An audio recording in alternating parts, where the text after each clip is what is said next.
Muito bem. Quem não estava semana passada aqui na sala? E aqui, ok, beleza. Vamos lá.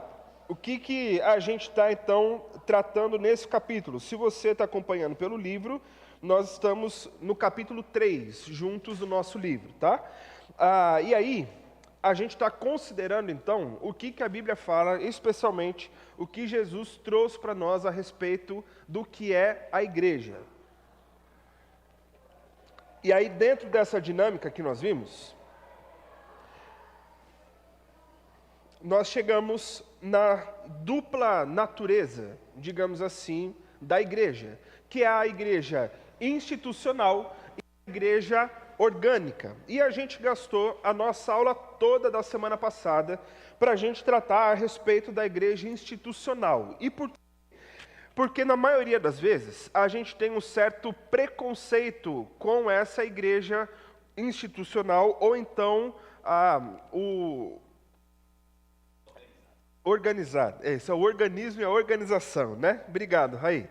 A gente tem um certo preconceito com a organização, porque parece que é uma coisa meio perda de tempo, uma coisa meio burocrática demais, e por alguns momentos parece para a gente que nós não precisamos dela, ou que ela não tem tanta importância, ou que dentro do reino de Deus ela é só mesmo uma coisa para organizar. E nós vimos que não, que dentro daquilo que Jesus ensinou, principalmente lá...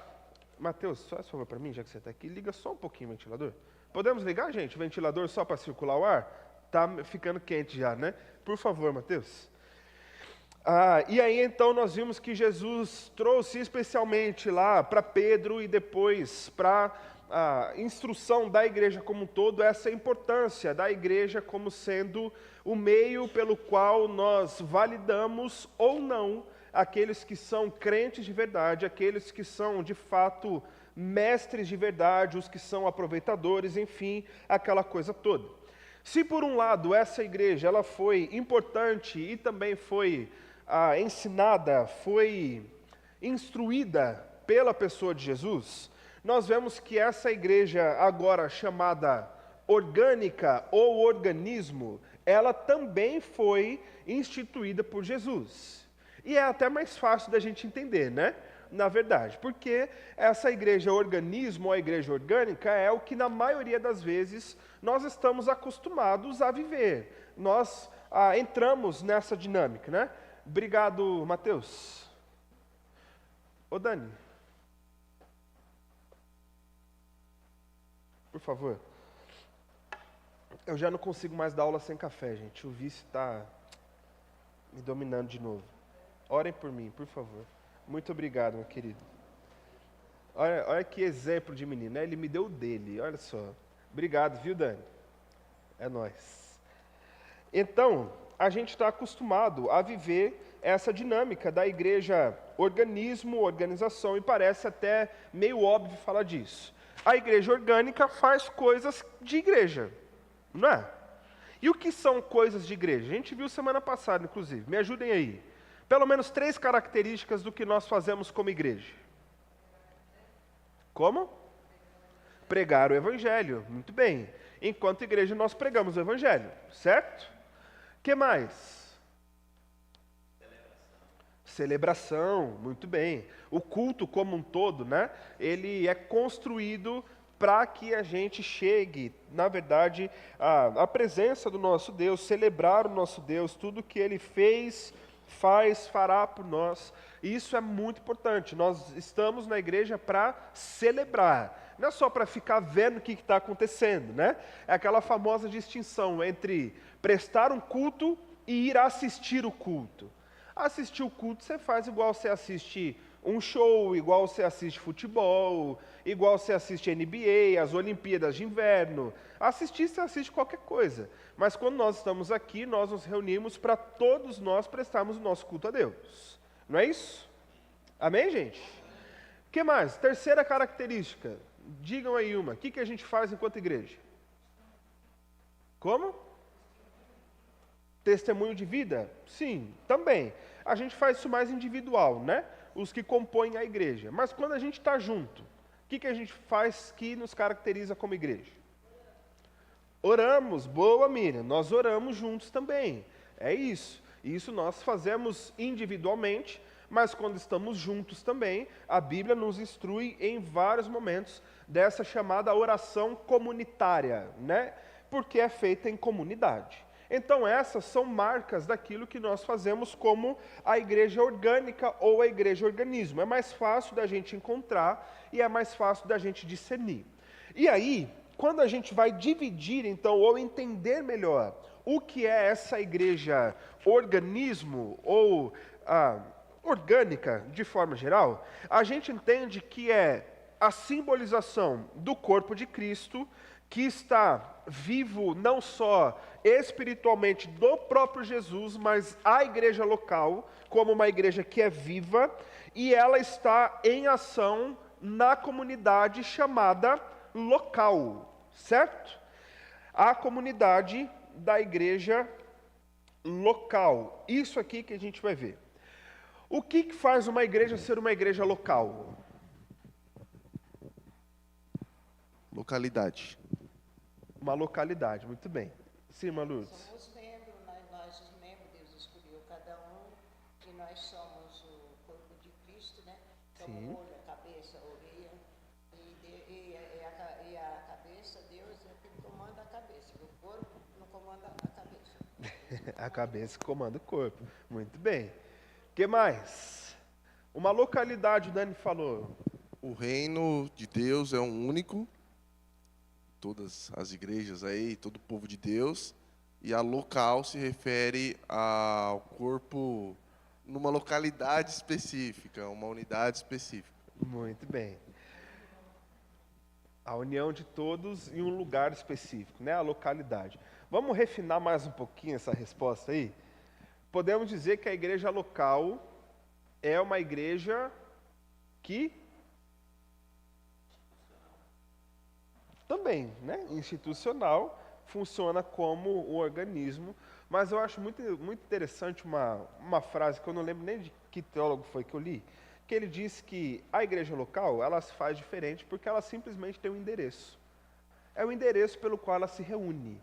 É a igreja que tem um CEP para chamar de seu, né? A gente vem para cá porque a gente sabe que aqui não é o que delimita a gente ser igreja. Mas para ser igreja, para celebrar enquanto igreja, a gente se reúne no endereço. E aqui é a nossa igreja. A igreja local, nada mais do que isso. É a igreja que tem a sua localidade, que tem o seu endereço, que se reúne em um lugar específico. E será que essa ideia é bíblica, de a gente ter uma igreja local? Obviamente. Como é que isso aparece para a gente? Primeiro, quando a gente olha para as cartas, você precisa traçar um plano aí, ou uma leitura panorâmica, digamos assim, para reconhecer dentro do Antigo Testamento alguns movimentos específicos. Os evangelhos, eles vão tratar da vida de quem? Jesus. Da vida de Jesus, né? Gente, vocês estão muito para baixo hoje, eu estou ficando meio preocupado. Me ajudem aí, é o ambiente sala de aula, tá? Agora é a hora de conversar, não no louvor, não na ceia, agora a gente conversa, tá? Me ajudem aí. Então, a gente olha para os evangelhos como a vida de Jesus. Depois, a gente não é a continuidade histórica exata, mas para a construção do todo, a gente chega no livro de Atos. E os Atos vão mostrar ali algumas viagens específicas, que chamamos de viagens missionárias. Por que tem o nome de viagem missionária? É isso, porque é uma viagem com objetivo de missões, né? Dentro dos propósitos de Deus, é isso.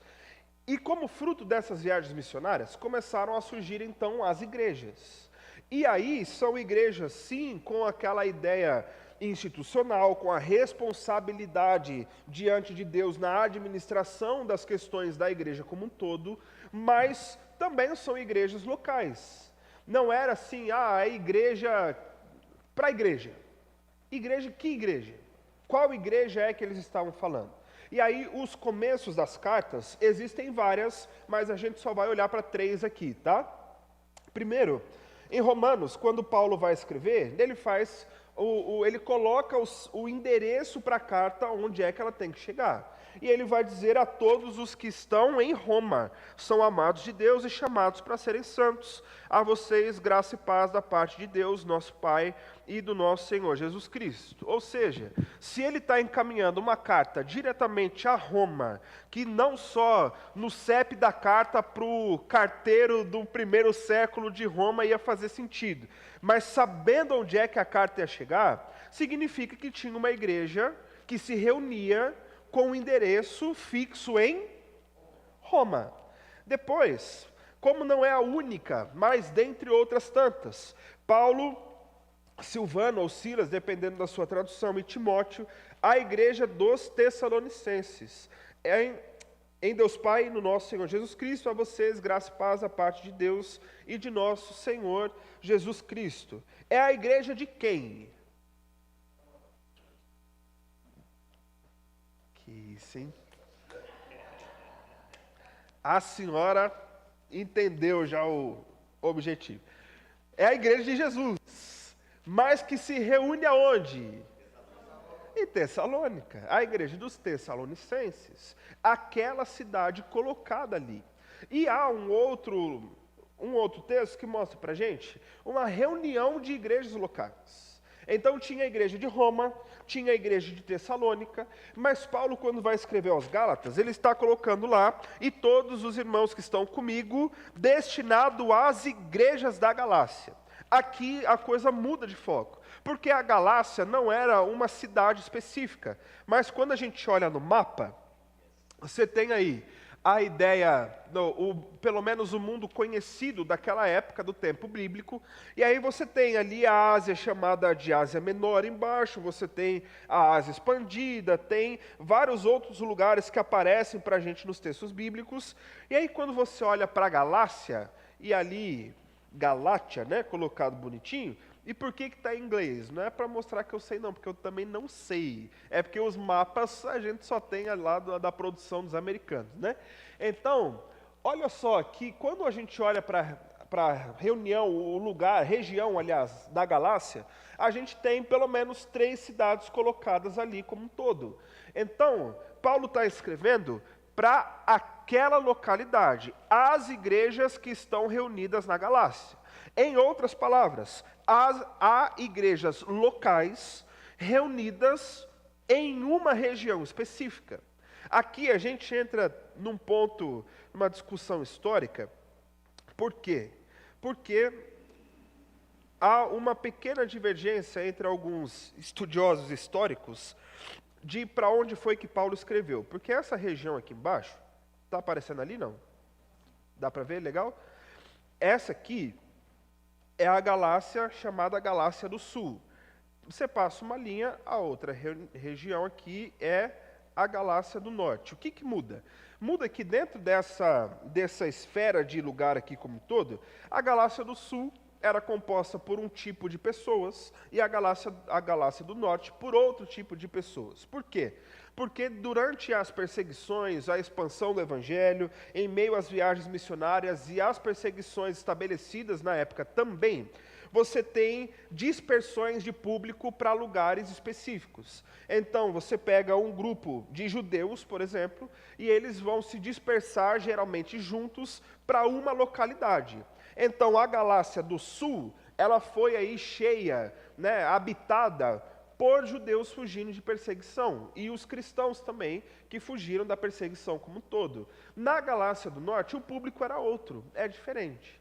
E daí, pastor? Estou nem aí para quem era e quem deixa de ser. O que muda? Muda que todo texto bíblico escrito, ele não é escrito à sorte de quem vai encontrar e ler por algum motivo, mas ele tem um propósito de começo, meio e fim, para alcançar aonde o texto foi, para onde o texto foi pensado, podemos dizer assim. Então, uma vez que o conteúdo de Gálatas ele é cheio dessa questão histórica de quebra, digamos assim, de paradigmas ou de atividades judaicas para agora a liberdade em Cristo, faz mais sentido entender que o texto foi escrito para a Galácia do Sul do que para a Galácia do Norte. Então, o mapa ele faz questão de colocar ali essas pelo menos 4 igrejas colocadas, porque muito provavelmente o objetivo foi para elas. Então é um grupo de igrejas locais ao qual Paulo decidiu destinar a sua carta como um todo. Então, em Roma há uma igreja, em Tessalônica há uma igreja, e há cartas para algumas igrejas que se reúnem juntas em um outro lugar específico. E eu tenho que aprender como é que eu faço para tirar esses rabiscos sem sair de slide. Se alguém souber, depois me conta aí. Então, o autor do nosso livro que estamos estudando, olhando para cada igreja local, ele agora vai buscar entender como é que a gente pode definir essa experiência de viver a igreja local. E ele vai dizer o seguinte: uma igreja local é um grupo de cristãos que se reúne regularmente em nome de Cristo para confirmar e supervisionar legitimamente a participação uns dos outros em Jesus Cristo e em seu reino, mediante a pregação do Evangelho e a prática de suas ordenanças. Quando a gente divide ponto a ponto do que o autor está colocando para a gente vai chegar nessa definição. Olhamos para a igreja e dizemos que a igreja é, então, um grupo de cristãos. Concordamos com isso? É uma reunião regular que acontece na igreja local. Faz sentido? Sim? É uma congregação que exercita a confirmação e prestação de contas. É isso que ele quer dizer com supervisão no geral, né? Que é, a gente, de certa forma, tem sim na vida do outro algo que a gente também precisa se responsabilizar. E a gente olha, como vimos semana passada, a igreja institucional, olha para alguém e diz: esse é parte do reino de Deus, faz parte do corpo de Cristo. E, ao mesmo tempo, nós prestamos conta da nossa vida, inclusive voluntariamente, aos outros que fazem parte do corpo. Concordamos com isso? Faz sentido para a igreja local? Sim. Então, diz o nosso autor que eles se reúnem e se reúnem em nome de Cristo. Por isso que nós estamos juntos. Faz sentido? E, por último, usam a pregação e as ordenanças para esse propósito. Em nome de Cristo Jesus, a gente escuta, é exposto a uma exposição bíblica para entender o que Deus espera de nós, e, ao mesmo tempo, celebramos enquanto corpo as ordenanças. O batismo, realizado no culto, e a ceia, realizada no culto. Faz sentido? Podemos dizer que isso tudo forma a igreja? Sim? Então, já que é assim, nós vamos fazer o seguinte. Elias, fica de pé, por favor. Obrigado, pode sentar. Mentira. Não, fica de pé, por favor. Irmã Nelita, fica de pé. Silvinha, fica de pé, por favor. Raí, fica de pé. E André, fica de pé também, por favor. Silão, Elias, desculpa, escolhe uma pessoa, sem ser sua esposa. Sem ser o Danilo também, desculpa. Sem ser quem está de pé. Das pessoas que estão sentadas, tirando o Danilo e sua esposa, escolhe alguém.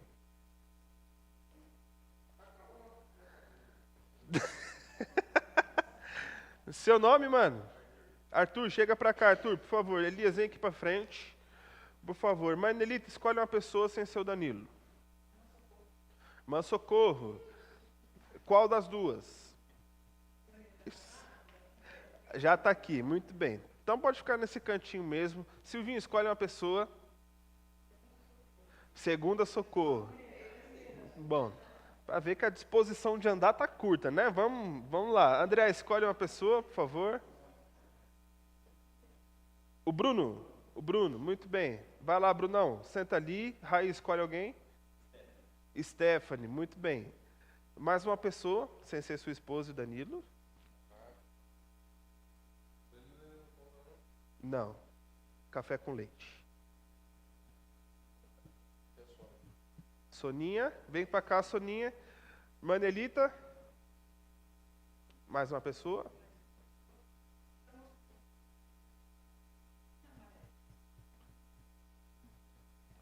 Ah, muito bem. Seu nome? Manuela. Vem cá, Manu, por favor. Eu pergunto que eu esqueço o nome de todo mundo. Só lembro o nome da dona Ezenilda, que esse eu nunca mais vou esquecer, né? É bem diferente. Muito bem. Silvinho, escolhe mais alguém? Dona Ezenilda, muito bom. André? A Miriam? Muito bem. Raí, quem é a dona Lourdes que você quer escolher? Muito bem. Dona Lourdes, por favor. Junta aí o grupo. Faltou a Ingrid, né? Ingrid, você vem para o grupo do André, tá? Por favor. É que os outros podiam escolher a Ingrid, eu esqueci de falar, né? Era só para não ficar marido e mulher, tá? Então, aí onde você está, mexe a cadeira, faz uma roda aí para vocês conversar. Danilo vai vir ficar aqui comigo, por favor. E a nossa atividade vai ser o seguinte: uma vez que a gente disse que tudo que está ali faz sentido para a gente, nós vamos explicar o porquê, tá certo? Então, Raí, de 1 a 5, escolha o número. Raí de 1 a 5. Não é para escolher lá não, já falou. Agora já pegou ali, né? Já foi, já ficou óbvio a razão, né? Muito bem, então vocês vão discorrer com base no que a gente já falou, no que vocês conhecem, fiquem à vontade para a gente definir por que a igreja é esse lugar que se reúne em nome de Cristo, tá bom? André, escolhe um ponto lá, menos o que o Raí escolheu. O dele foi o 4, né? 1, 2, 3 e 5, dando os pontos. 1. Então, o objetivo de vocês é definirem aí, chegarem à conclusão por que a igreja é um grupo de cristãos, tá bom? Silvinha? Qual? A última. Então, por que a igreja usa a pregação e as ordenanças como propósito de ser igreja local? Beleza? Manelita? Ou 2 ou o 3. Já foi. 2 ou 3? 3? Então, o objetivo é vocês dizerem por que a igreja é esse lugar que confirma, né, exercita a fé e confirma também através de prestação de contas, tá? Por que isso é feito na igreja?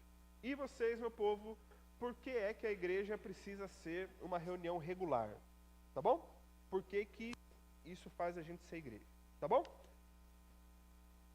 Em até 10, 15 minutos no máximo. 10 tá bom, né?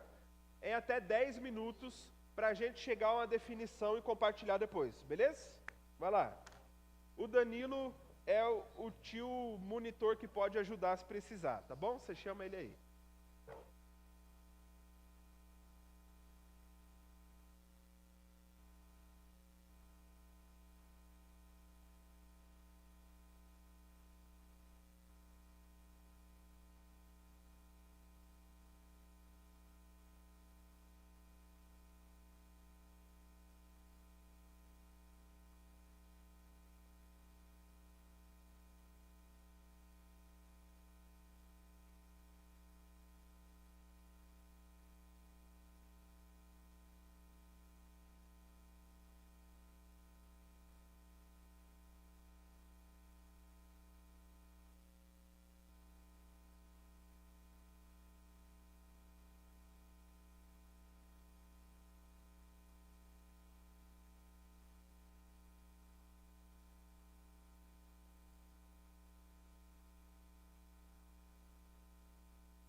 Acabamos?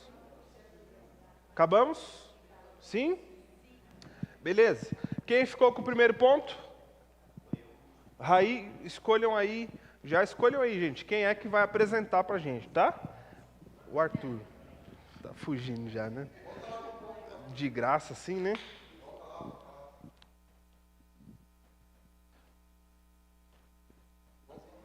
É isso. Ah, o André aqui. Muito bem.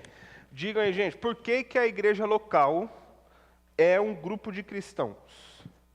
A gente colocou aqui que é um estilo de vida. Então, a gente imita Cristo. Então, nos reunimos com pessoas que são similares a nós, para que assim a gente possa aprender juntos, a gente compartilhe experiências juntos e podemos adorar a Deus juntos. Então, a gente cria uma comunidade, Boa. né? E aí, com o objetivo de chegar à santidade também juntos. Então, sempre em comunhão com o outro. E aí é um grupo, né, que se reúne ao chamado cristão, que para moldar o nosso caráter, moldar as nossas atitudes e ações que são ações, né, que são exemplos de Jesus. E a gente se baseia no amor, na humildade e no serviço ao próximo.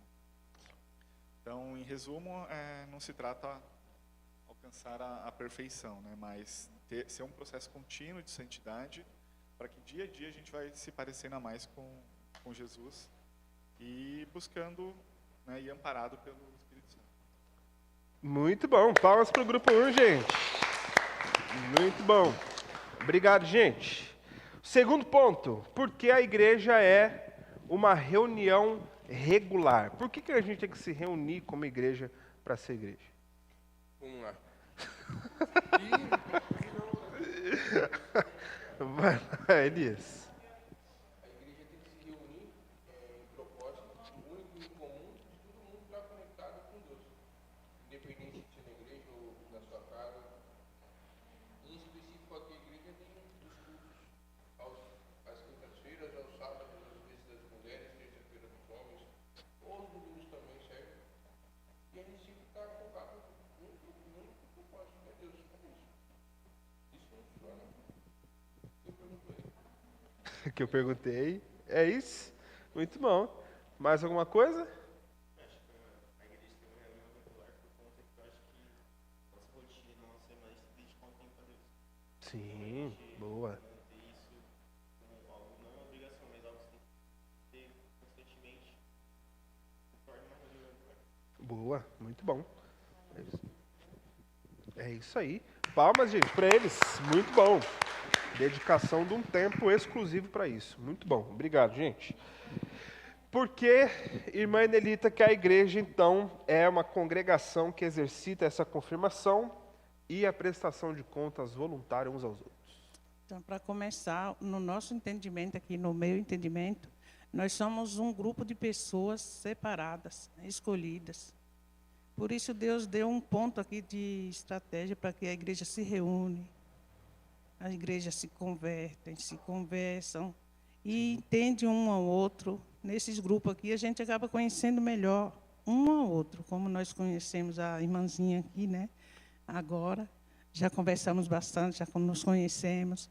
E é um ponto aqui que a gente temos aqui, na necessidade um do outro, a gente conhecer e a gente está sempre orando, buscando a Deus pelas nossas vidas, né? E se entregando a cada dia mais e nos aproximando mais e mais do Senhor, através da nossa comunhão aqui. É isso que nós entendemos. Muito bom. Palmas para ela, gente. Muito bem.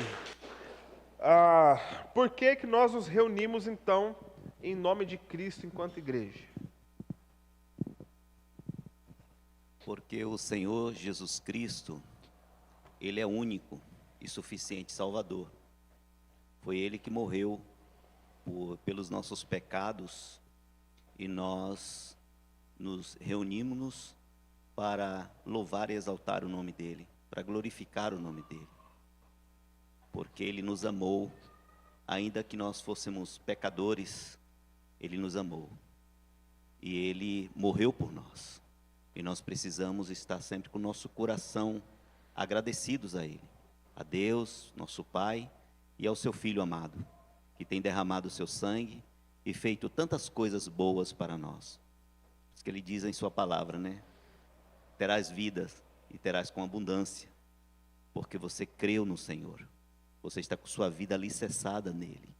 E juntos nós somos mais fortes. E nós começamos a buscar a presença do Senhor. Ele vai cada vez mais, assim como agora essa aula, né? Ele vai se revelando, vai se manifestando através do seu Santo Espírito. E é por isso que é um momento maravilhoso. Nós não temos aqui um banquete assim, físico, né? Um pão, uma água, mas certamente, o nosso espírito, a nossa alma, ela vai se alimentando e nós vamos cada dia mais tendo mais paixão, mais amor por esta obra. Então, essa reunião que nós temos hoje, que ela continue sempre em nossos corações, com amor e com graça na pessoa do nosso Senhor Jesus Cristo. Amém, amém. Muito bom.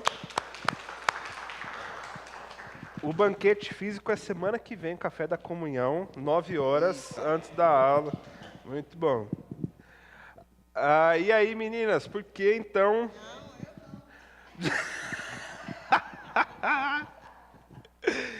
Por que a igreja é esse lugar em que nós usamos a pregação e as ordenanças para a manifestação do Evangelho? Por quê?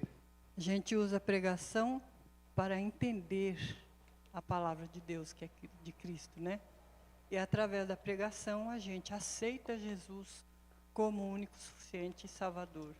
E aceitando a Jesus, vem as ordenanças, que é o nascer de novo, né? Que é o batismo, que é uma das ordenanças. E para que a gente possa passar o Evangelho, a gente tem que entender essas ordenanças, né? E esse é o propósito de Deus. E mais uma das ordenanças é a ceia do Senhor, né? É isso, pastor.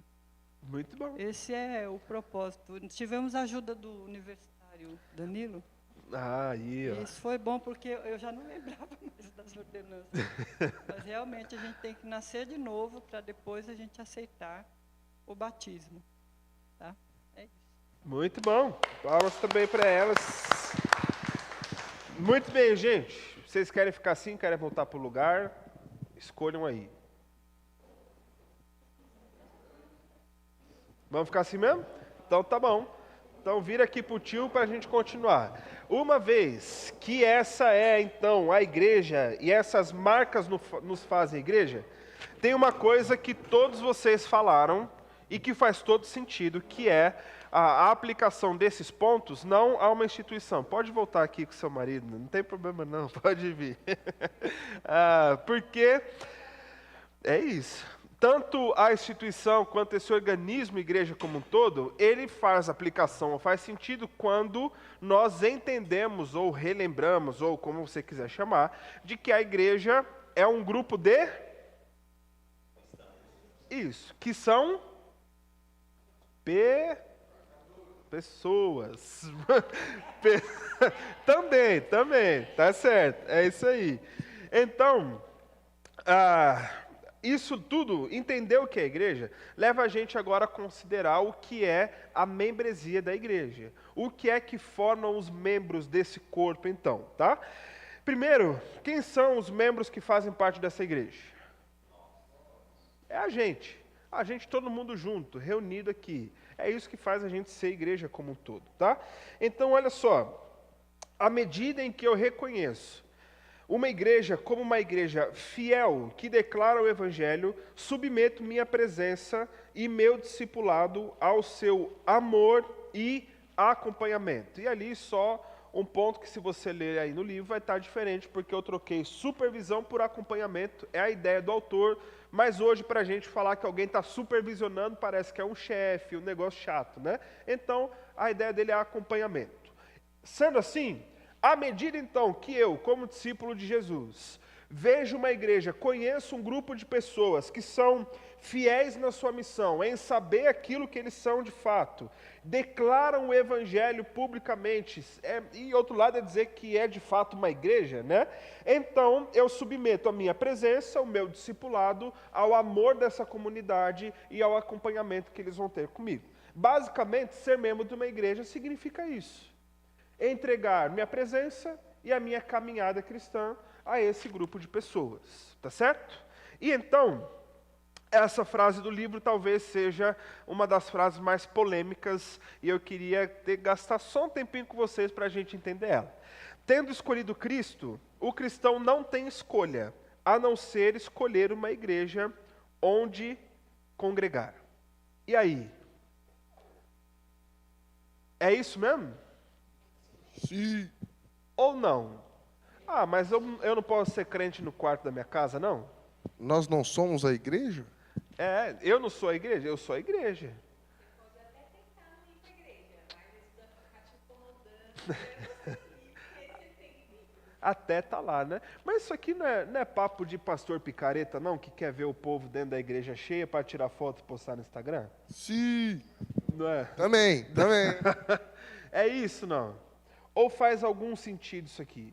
Porque olha só, o que o autor está colocando para a gente, se a gente analisa mais profundamente, é condicionar a condição de crente à condição de frequentar a igreja.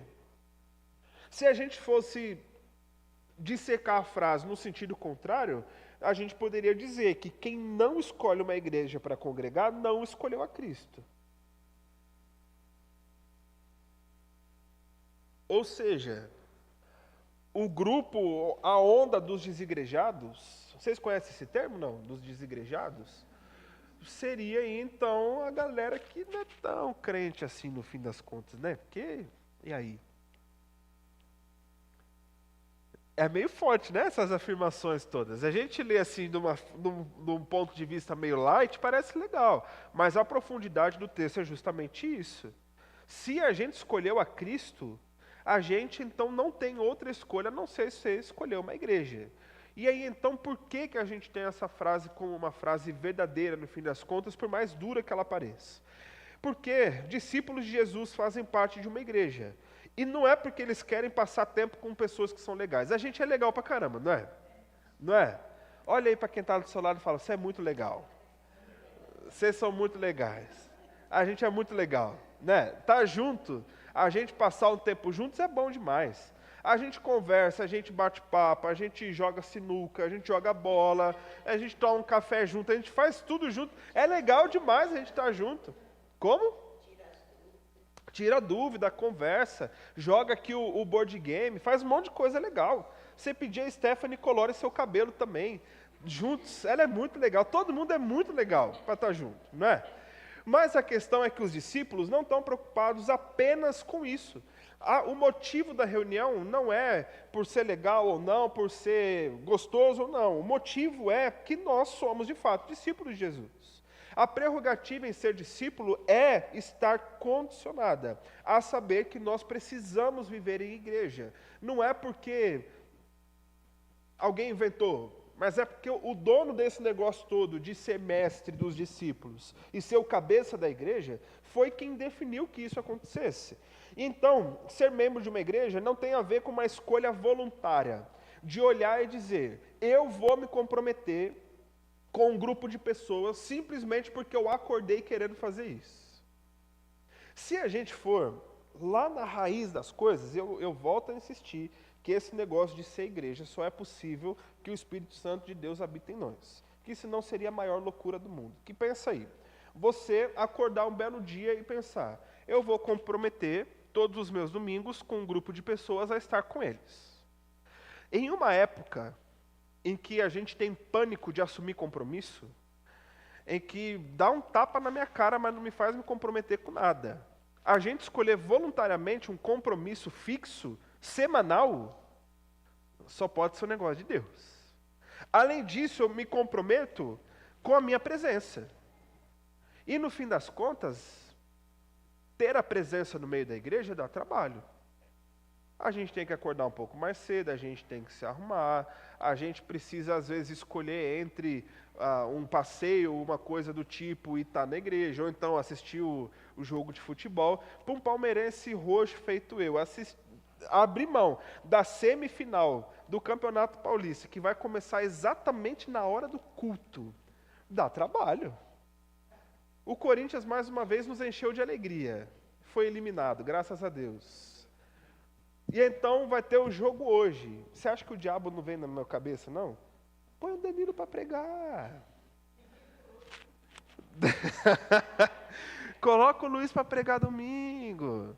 Hoje é dia que eu tenho que largar meu celular da mão de alguém aí, para não ser tentado a ficar olhando o negócio. Mas dá trabalho. Entre outras coisas, são escolhas que a gente faz. Obviamente, um domingo ou outro, uma viagem de família, um período de férias, não vira um culto. Nossa, acabou o nosso mundo?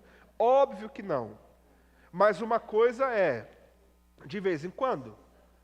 Outra coisa é 3 vezes por mês, tá? Então, é o peso que a gente precisa fazer. Além disso, eu acabo me comprometendo com atividades que acontecem.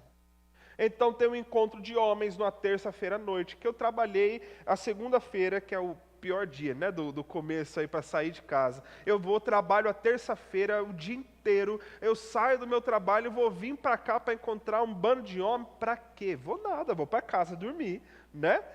É pesaroso se a gente olha pelo lado que não devemos olhar, é um peso que a gente coloca. Um sábado de manhã das mulheres, um sábado à noite dos jovens, alguma coisa com as crianças, que eu vou ter que me programar todo para sair com as crianças, para vir, para deixar as crianças brincando e tal. E ainda tem um outro problema, né? Que a gente vem para a atividade, a gente encontra tudo pronto. Aí na hora que vai desmontar o que está tudo pronto, a gente se vê constrangido de não falar, quer ajuda? Né? Então eu vou para lá e ainda vou ter trabalho de ajudar os outros. E mais uma vez, em uma época em que compromissos e fazer alguma coisa, desde que você não ganhe dinheiro, é uma ofensa gigantesca, né? E aí, se a gente vai mais a fundo, tem um compromisso que eu faço com Deus e que acaba se manifestando da igreja, que é o compromisso financeiro também. A gente acaba tendo esse compromisso financeiro. Eu vou dedicar 10% do meu salário, do meu suado dinheirinho mensal, para uma comunidade com pessoas que vão estar lá, e eu vou fazer isso para quê? Eu vou guardar na poupança, num investimento, sei lá o quê, Deus me livre. Vou gastar meu dinheiro lá com a galera da igreja. Aí ainda acaba o culto, eu estou doido para pedir uma pizza em casa, mas tem uma cantina lá que é dos missionários. Aí é chato não ajudar os missionários, né? Então eu vou gastar mais dinheiro lá ainda. Como é que funciona esse negócio?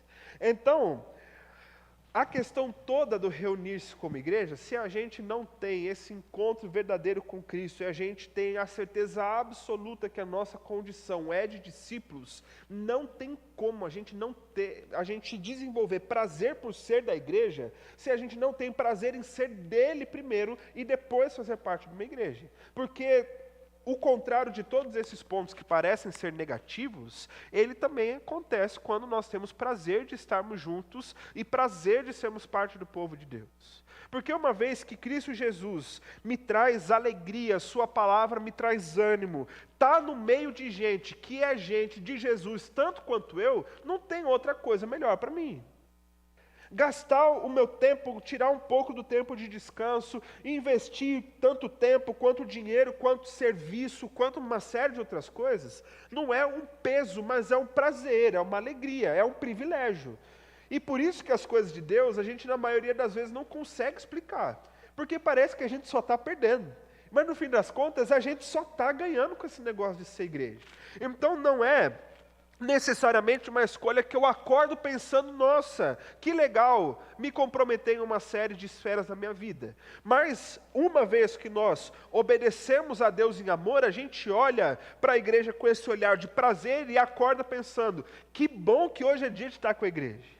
Que bom que hoje é dia de encontrar meus irmãos. Que bom que hoje é dia de sentar para a gente orar, para ler a Bíblia, para conversar, para falar do futebol, para dar risada, para compartilhar das mais diversas coisas. Porque o que faz a graça da igreja é que eu sou membro de um corpo com vários outros membros. Então eu não venho para a igreja para encontrar paredes. Não venho na igreja para encontrar um pastor, um professor, um músico. Eu venho para a igreja para encontrar um ao outro aqui. É isso que faz a graça para a gente. Que eu duvido que você venha para cá pensando, eu vou para a igreja só para sentar na cadeira. Duvido que você faz isso.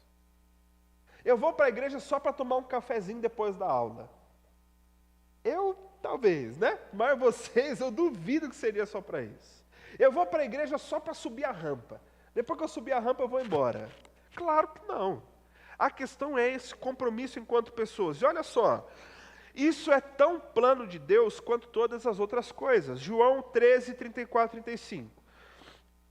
Um novo mandamento lhes dou: amem-se uns aos outros. Como eu os amei, vocês devem amar-se uns aos outros. Com isso, todos saberão que vocês são meus discípulos, se vocês se amarem uns aos outros. Olha só, quando a gente faz qualquer interpretação bíblica, ou então entendendo algumas direções que o texto bíblico traz para a gente percebe que uma ferramenta didática que tanto Jesus usou quanto os seus apóstolos tem a ver com a repetição.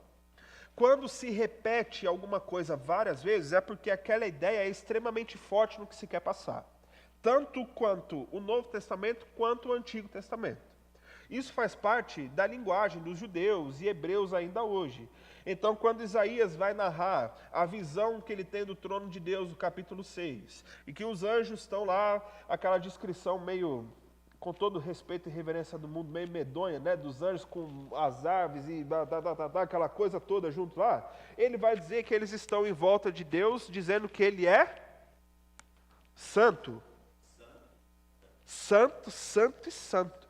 3 vezes. Por que esse negócio de 3 vezes? Minha esposa parece que adotou isso para a vida dela, né? A minha esposa fala uma vez pacientemente. A segunda vez já tem ali uma porcentagenzinha de ódio na fala dela. A terceira vez é para lascar.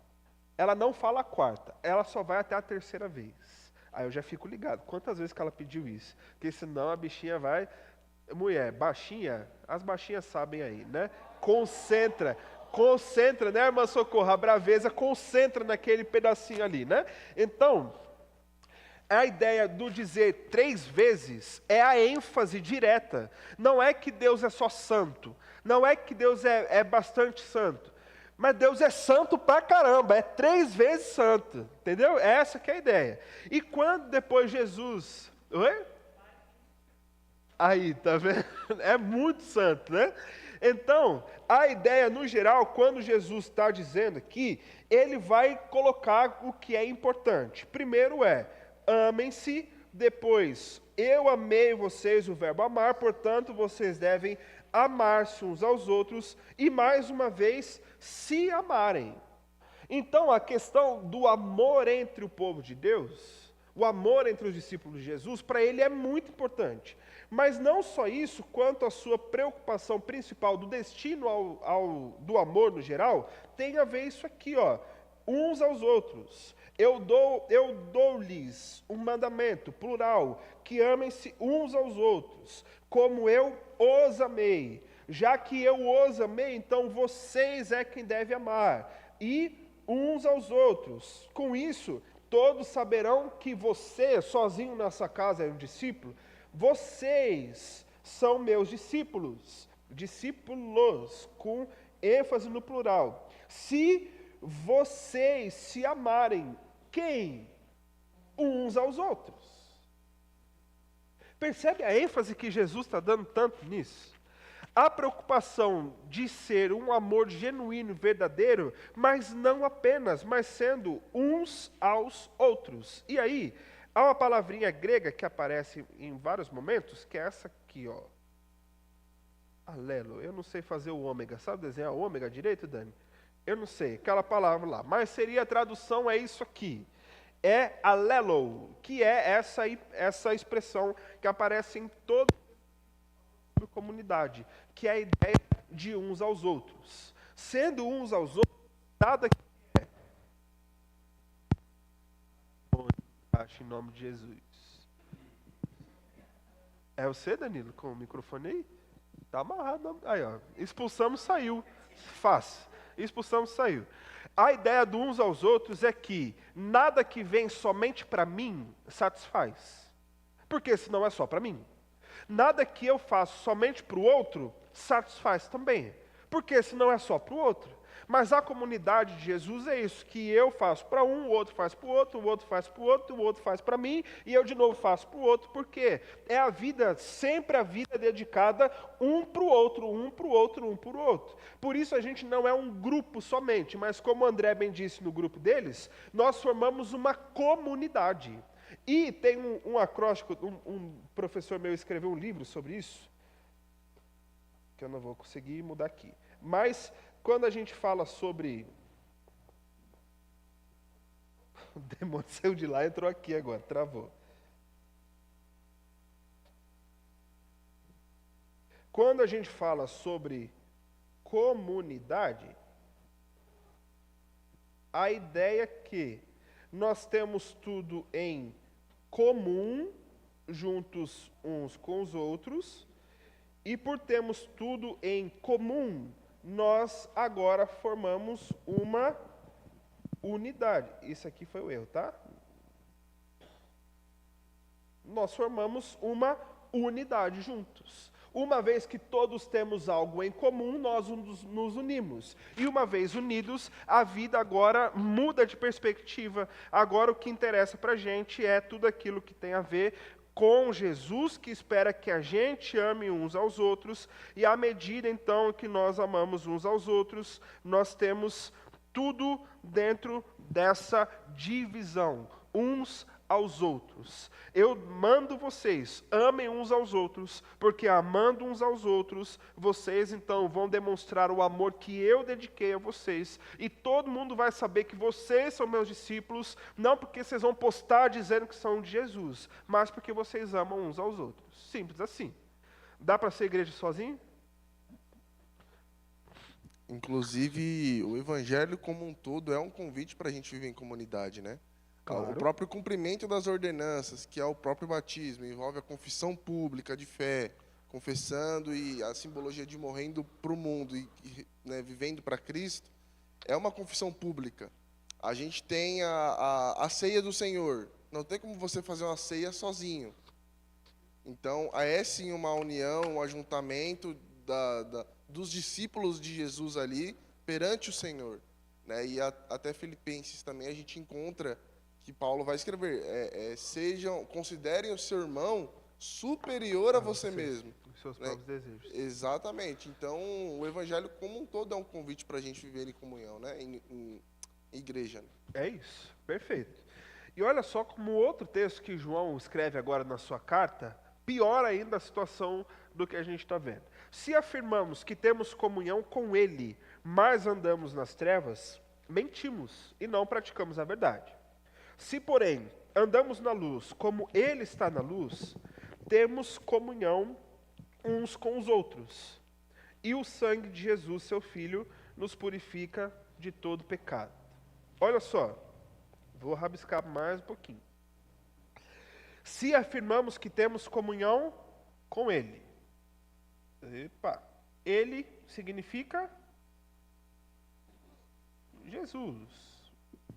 Ou a pessoa de Deus, né? A Trindade como um todo. Mas a gente anda nas trevas, nós mentimos e não praticamos a verdade. No sentido do que João está falando, qual é a verdade? Ou quem é a verdade, digamos assim?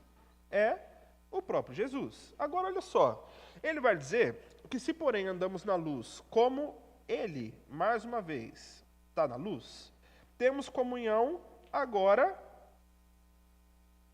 uns com os outros. Sabe o que mais me intriga nesse texto? É que João poderia muito bem ter dito: se afirmamos que temos comunhão com Jesus, mas andamos nas trevas, mentimos e não praticamos a verdade, que é estar em Jesus. Porém, se a gente anda na luz como Ele, Jesus, está na luz, deveria poder dizer o texto: temos comunhão com Ele, que está na luz. Mas o que o Espírito Santo inspira João a escrever é que, já que estamos na luz, nós temos comunhão agora uns com os outros. E tendo comunhão uns com os outros, o sangue de Jesus, seu Filho, nos purifica de todo pecado. Uma vez que ter comunhão uns com os outros é o meio ou a condição para que isso aqui aconteça, a gente pode dizer que, na ideia do que João está escrevendo, se a gente anda na luz e temos comunhão uns com os outros, significa que nós temos comunhão com Ele também. O que atesta, digamos assim, do sangue de Jesus aqui, que purifica de todo pecado, a nossa disposição de andar na luz, estando uns com os outros, que significa nós estarmos com Ele também, no fim das contas. Era muito mais fácil João ter escrito que se a gente não pratica a verdade, a gente não tem comunhão com ele, e se a gente está na luz, a gente tem comunhão com ele. Mas a expressão maior para João de ter comunhão com Deus é a gente estar disposto a ter comunhão uns com os outros. Olha a profundidade desse negócio, o que Deus quer tratar com a gente. Por isso é que ser membro da igreja é muito mais do que o frequentar, irmãos. Ser membro da igreja é mais do que se identificar como batista, assembleiano, metodista, o que quer que seja. Ser membro de uma igreja é a expressão da gente estar com Cristo Jesus.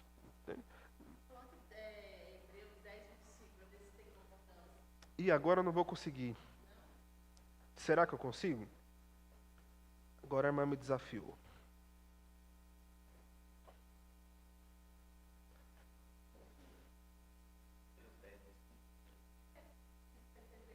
Pô, mas eu vou baixar um negocinho para me ajudar por lá, hein? Agora eu estou motivado a desenvolver minha tecnologia. Muito bom.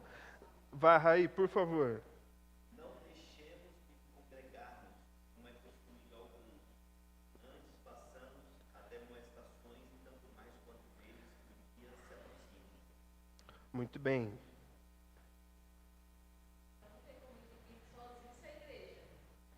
Como é que faz? Não dá. Então, a ideia, em primeiro lugar, a ideia de ser igreja foi de Jesus. Quem comprou o grupo, as pessoas igreja, foi o próprio Jesus. Quem condiciona o amor uns aos outros, a prática da igreja, foi o próprio Jesus. E olhando para os textos que apontam para isso, a gente pode reafirmar que, tendo escolhido Cristo, o cristão não tem escolha a não ser escolher uma igreja onde congregar. A questão é, qual é essa igreja? Sendo uma igreja fiel aos princípios bíblicos, a gente ainda tem a possibilidade de escolher, digamos assim, aquilo que mais se comunica com a gente. É o estilo batista? É o estilo assembleiano clássico? É o pentecostalismo clássico no geral? São os metodistas? São os presbiterianos? Onde é que eu me encaixo melhor? Agora que eu me encaixei, vi esse grupo, me identifiquei com esse grupo, estou aqui com eles, agora eu preciso ser igreja também, como um todo, né? E então, vocês são demais. Perceberam que o chat GPT já tirou meu cabelo daquela outra foto, né? Olha só. Agora já é pura bobeira minha, tá? Com cabelo original.